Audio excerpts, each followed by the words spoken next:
Growing up in Hawaii as a self-described tomboy, Tulsi Gabbard says the ocean was like a giant playground, and she developed a lifelong love of surfing. Gosh, I was probably about 16 or 17. Grew up, the first time I learned how to swim, it was in the ocean.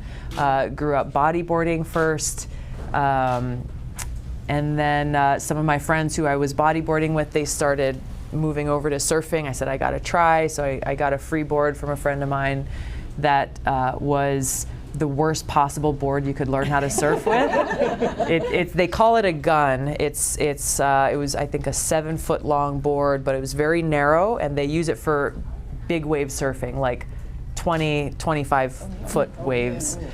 Not for a beginner who's trying to learn. It's very hard to get up and balance on, but after I crashed and burned many, many, many times, eventually I started to get the hang of it. And then got a better board. The name Tulsi, I just love the name. Is there a story behind it? It is, yeah. It is it's a sacred flower from India. Oh. My mom is practicing Hindu and my dad's Catholic. And so all 5 of us kids in our family, we were all given Hindu names by our parents. So you might see in the grocery store in the tea section, sometimes they have Tulsi tea. And so it's also a very medicinal flower that's used for, stress relief and relaxation and stuff like that. Some of my friends who have never had Tulsi tea, when I started running for president, they're like, oh my gosh, they're naming tea after you already. No, it's the other way around. One of her first passions was environmental activism. She created a superhero character to raise awareness among Hawaiian youth. We wrote a fun little skit called The Adventures of Water Woman, and naturally made myself the star.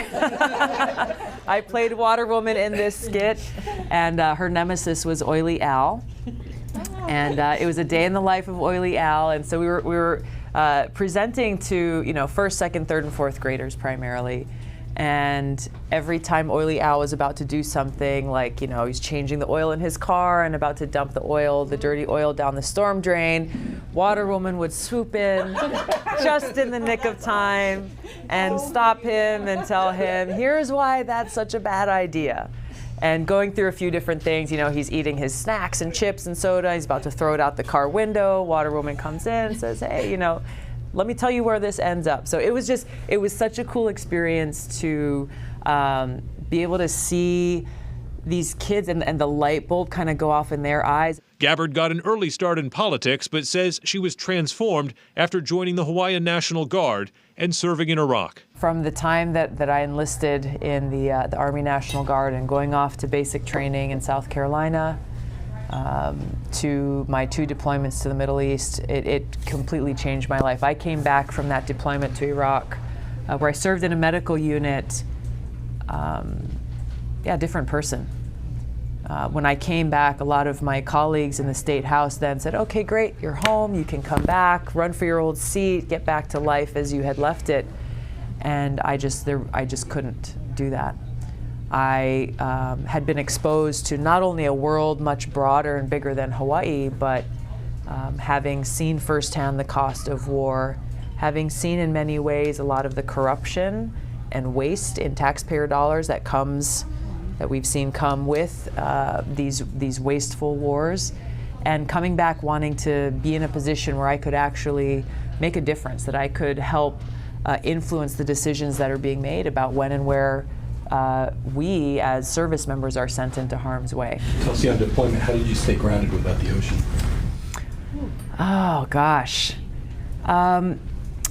friends. We our unit was a Hawaii National Guard unit, and not all, but most of us were from Hawaii. But the ones who were not from Hawaii were from Samoa and Guam and Saipan. So really across the Pacific, and we brought both our culture and just our home with us. A big part of that was food. The food in the chow halls are, not always the first choice. So folks from home, they would send us, rice cookers, and someone acquired a little barbecue pit, and just after work sometimes you just get together and hang out and, you know, talk about home and friends and what's going on at home. And that made a big difference. That tight-knit culture is something Gabbard also brings to the campaign trail. Her sister is her closest advisor, and her husband is the man behind the camera.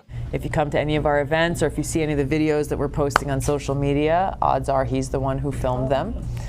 And then he, you know, parks in the hotel room and starts editing the videos at the end of the day. And I've got my sister also, my younger sister, who's traveling with us. Yeah, she's thankfully, she's a deputy U.S. Marshal, and so she put aside, I know, right?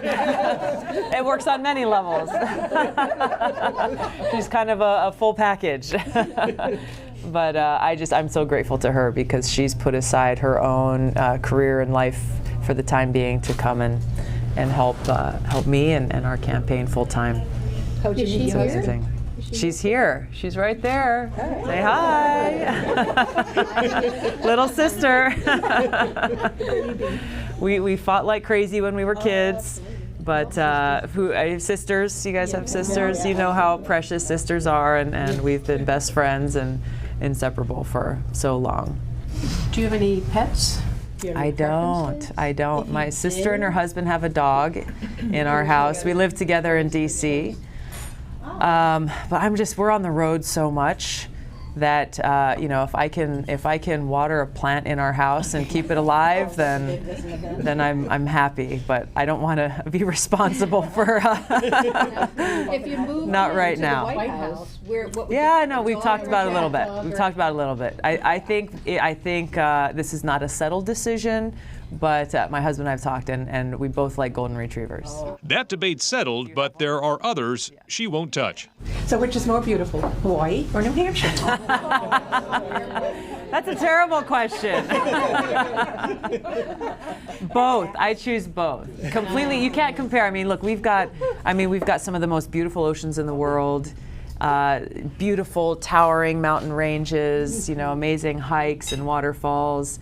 And you've got a lot of beauty here that we don't have there as well. If I'm in the snow, I love snowboarding, something we can't do in Hawaii.